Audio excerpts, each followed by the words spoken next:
আপনারা official Facebook অ্যাকাউন্টটি open করবেন। এরপর আপনারা এখানে এসে সেটিংস নামে একটু অপশন দেখতে পাচ্ছেন, আপনারা এই সেটিংসে চলে যাবেন। এরপর একটু নিচের দিকে স্ক্রল ডাউন করবেন, এখানে দেখতে পাচ্ছেন যে মিডিয়া নামে একটু অপশন, এই যে মিডিয়া।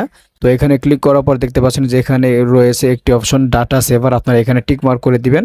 তো এরপরে আর একটু নিচে আসবেন, নিচে এসে দেখতে পাবেন যে এখানে নেভার অটো প্লে ভিডিও, আপনারা এই অপশনটি ক্লিক করে দিবেন। ঠিক আছে, তো এটি গেল 2 নাম্বার।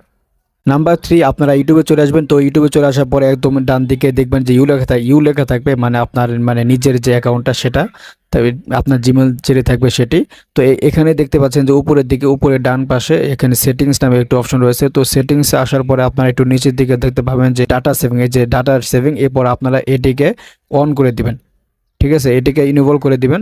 তো এরপর আপনার একটু ব্যাগে চলে আসবেন। এরপর আপনার একটু নিচের দিকে আসবেন। তো নিচের দিকে এসে দেখতে পাবেন যে এখানে অটো প্লে নামে একটি অপশন রয়েছে। তো আপনারা এখানে দেখতে পাচ্ছেন যে এটিকে ইনেবল করা রয়েছে। তো আপনারা এটিকে ডিসেবল